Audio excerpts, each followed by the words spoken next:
Welcome, Kwame. Thank you so much for coming on Moms Don't Have Time to Read Books. Thank you so much for having me. I really appreciate it. So, your latest book, Tristan Strong, Part 2, essentially. Tristan Strong Destroys the Universe, follows the award-winning first book, Tristan Strong Punches the Sky. Did I get that right? Yes.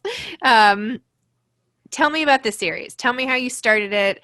Tell me about why this happens in the second book. Just give me the whole backstory of this phenomenal series.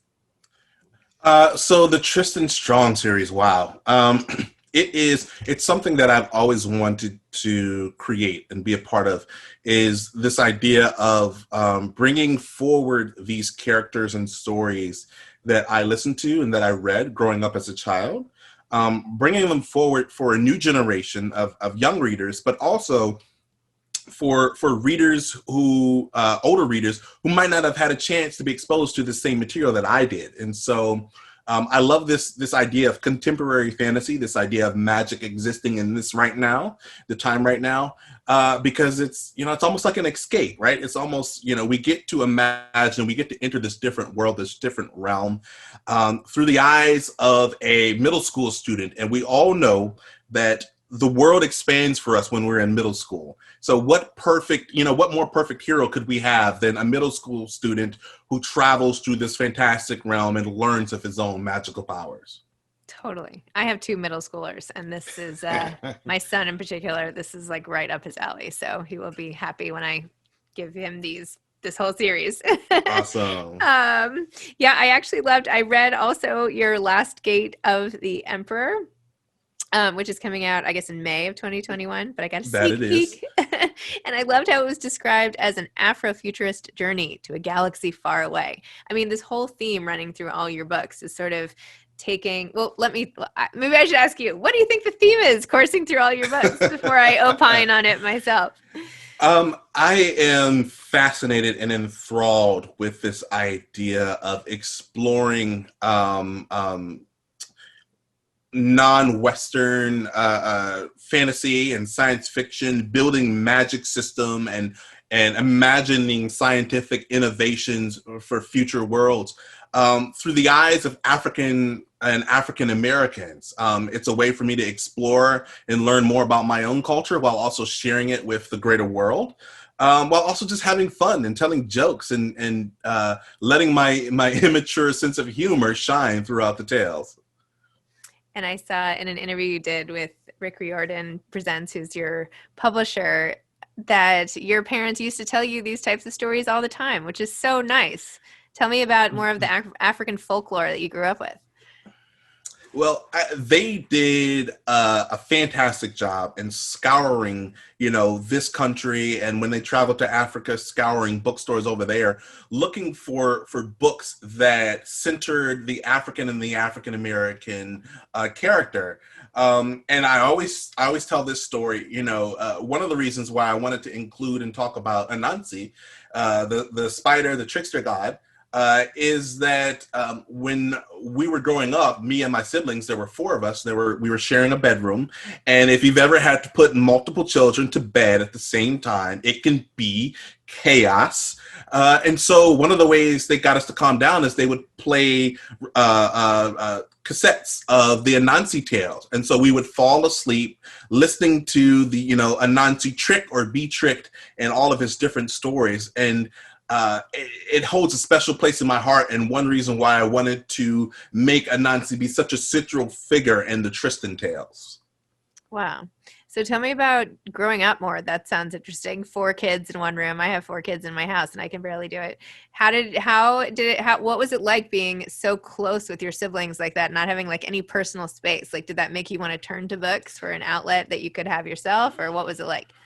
I mean, I don't think you really think too much about it when you're younger, right? Mm-hmm. When you're younger, it's just like, hey, I have playmates, they're here all the time. As you grow up, as you enter middle school and high school, yes, you definitely want your space. But for me, one thing special that I can remember is, I'm the second oldest of the 4 that we shared the room. And so the younger 2, they would fall asleep. And then it would be me and my older brother, and we're a little older, and we're not ready for bed yet. And so we would play this game called Brothers, right? And basically it is It's a storytelling game. We would tell the story, but at the beginning of the story, you have to choose, like, what animal friends do you have, what kind of cars you have. You're setting up the setting and the world building for this story. And it got to the point was that's how we counted sheep. We never actually got to the point of telling a story. We would just talk to each other about, what is this story about? Who's in the story? What type of cool moves and stuff will we do? And I mean, that I think is one of the most special memories that I have. It's falling asleep to this idea of telling a story. Wow. And then were you a big reader growing up? Oh my goodness. I was a voracious reader growing up. My mother my parents heavily encouraged it, but my mother, what she would do is every Friday she would take us to the library, and she said, you could check out as many books as you want to read. You just have to carry them and be responsible for them. And so, of course, I'm like, I'm walking out carrying bundles of books, and no matter what, Sunday or Monday, all of the books would be read, and I would be anxiously waiting for the next Friday to come around. And what's hilarious is that my parents, they had this little thing that they would do for me and my older brother, to I don't want to call it tricking us, but to encourage us, right? And they would say, all right, it's quiet time, it's nap time. You can either take a nap or read a book, one of the two things.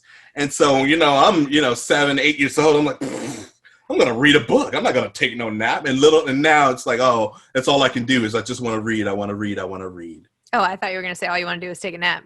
Well, that too now. Now I miss those nap times. I really regret not taking advantage of them. I know. Me too.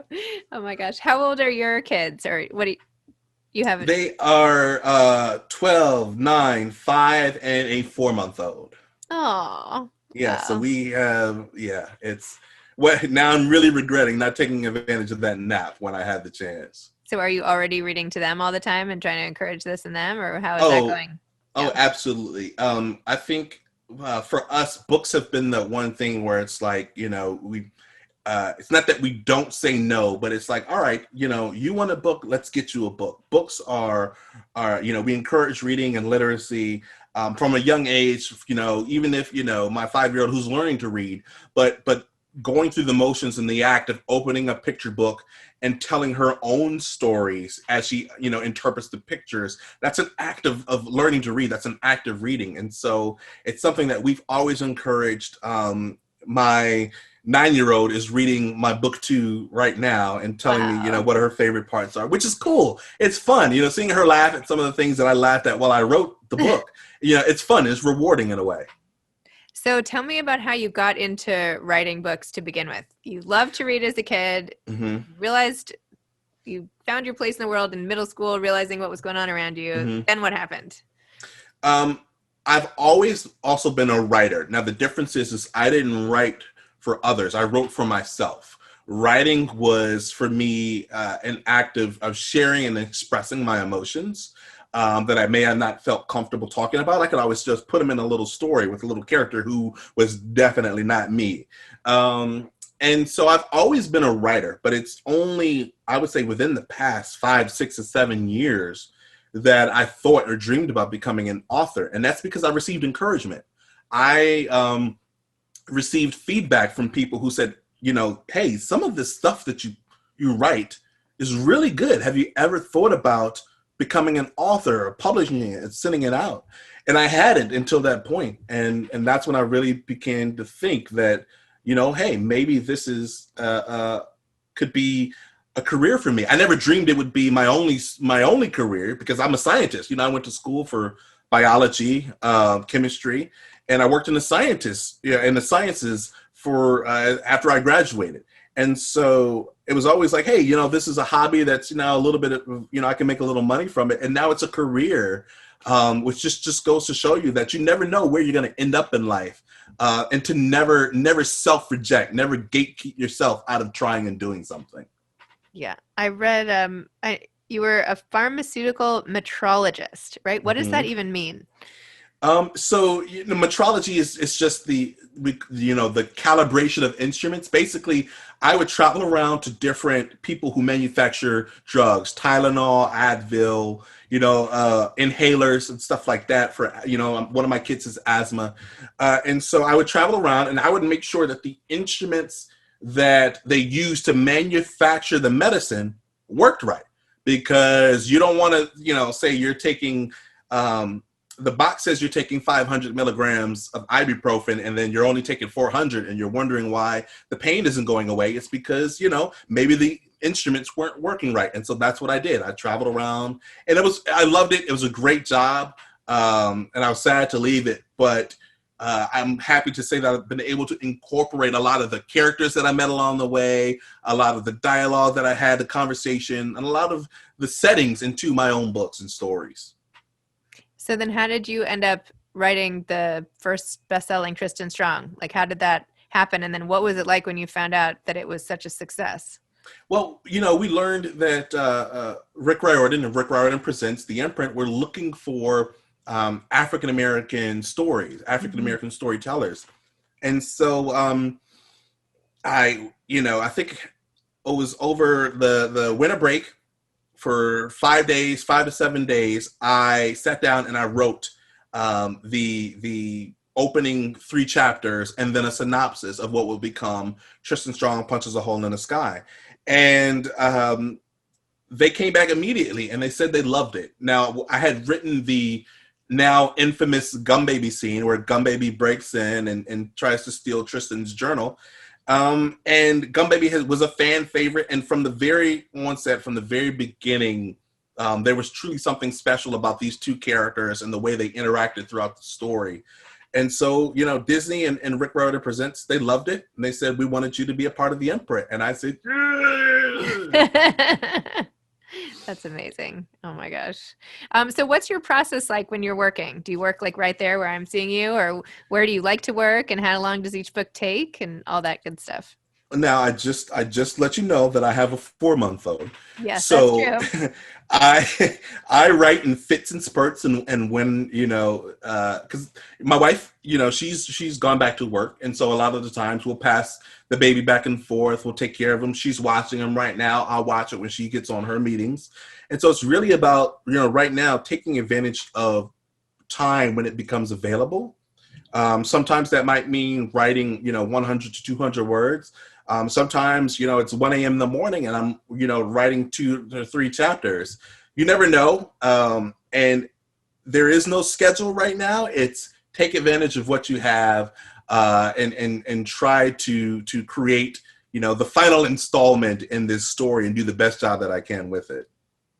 I feel like the combination of pandemic plus infant must just be, I don't know how you get anything done. Oh, it's fine. I love it. It's a dream. It's that sarcasm. It is. Oh, okay. I'm like, okay, we're no longer friends here. This is no. No, it is. It's difficult. There's definitely a period of time there, a month or so, where I absolutely struggled. I think I wrote all of, a chapter throughout that whole month because it was so difficult. But a lot of creative people, were dealing with that at the time. Quarantine, being restricted, having to adapt to new ways of handling life, both professionally and personally. But thankfully, we're out of, I shouldn't say we're out of it, but I've become accustomed to it, working around it, and we're going to get this story done. We're going to get it finished one way or another. Wow. And I heard that you are hard at work on the next book in the series. True? Finished? Book? No, not finished. I'm so close. And that last 5% is going to take the most time because you're wrapping up a series, right? You're putting a stamp and concluding a character's journey and their growth, and you want to do it in a way that closes the door on this story arc, but it doesn't close the door on the world. You can still imagine them having adventures and going off. There's no, finality. It's the end for now. ... So is this going to be a movie? You mentioned Disney earlier. So Disney, Rick Riordan Presents is an imprint of the Disney Books collection. I don't think there's any author out there who doesn't want their story to become a movie, and I'm really, really, really hopeful that it will be. it's just, hey, we need more readers, we need more fans to shout about it and to draw attention to it. The more you read and share, and the more people like you have me on to talk about it, the more the chance there will be that it'll be a movie. Oh, good. Well, I'm glad I could play a tiny piece of that. When it comes out, I will be like, that's all me. That was because of my interview right there. What advice do you have to aspiring authors? I mentioned it a little bit in the beginning, but what I would say is that as writers, you will meet so many different, what we call gatekeepers, the people who will either allow your work through to the next level, to the next rung in publishing, or will reject it and send it back. You will meet so many of those gatekeepers who control access. But the very first gatekeeper you will meet will be yourself, right? You cannot self-reject. You cannot gatekeep yourself. You cannot say, oh, my story isn't good enough to go here, or my writing isn't great enough to do this. You have to be your own biggest fan, promoter, publicist, and really energize yourself. So don't self-reject. Submit your work. Submit. You say yes, even if you think everyone else will say no. You say yes. Okay. Saying yes. Just out of curiosity, so what ended up happening to your other 3 siblings? Are any of them authors, or what did they end up doing? And are you guys still close? Oh, we're still close. We have my sister, just recently finished she got her doctorate. So she's Dr. Mbalia. She's the 3rd Dr. Mbalia of the family after my parents, and so it's really, really cool. She's definitely an inspiration. My brother is off doing amazing things. I don't even know what he does, because he's like, I say, we look at pharmaceutical metrologists. He's doing something. He worked with the NOAA, the National Oceanographic Association of Americas. He's just off doing, wonderful things. And then my other brother is a teacher. And like, as coming from a family of educators, both my parents were professors. My wife started off as a kindergarten teacher. I think, and as someone who interacts with teachers on a daily basis, as an author, like teachers get so little credit for what they're doing, both, especially right now, during this pandemic, and just in general. And so, my siblings are off being awesome, and I'm out here just writing them into books and making fun of them. That's amazing. Well, you can write my son's teacher, and my 5-year-old son, we had curriculum night last night, and his teacher said that she has now gotten certified in both skydiving and scuba diving. You would never know from looking at her. I mean, anyway, so I felt like that was like a James Bond story in the making, So she just go from up high. I don't know if it's the same day, but she does them both now regularly. Just, that's, good. Right? That's fantastic. I will live vicariously through your son's teacher. Yes. Yeah. Well, thank goodness, I guess, for summer break for the teachers, but yeah, although not these days. Anyway, thank you so much for coming on Mom's No Time to Read Books. I'm so glad I could help this become a movie. And you will be entertaining my son at boarding school very shortly when I send him all this. And have a great day. Thanks so much for coming on. Thank you so much for having me, Zibby. I really appreciate it. This has been a blast. Oh, good. Okay. Have a great day. Bye-bye. Bye.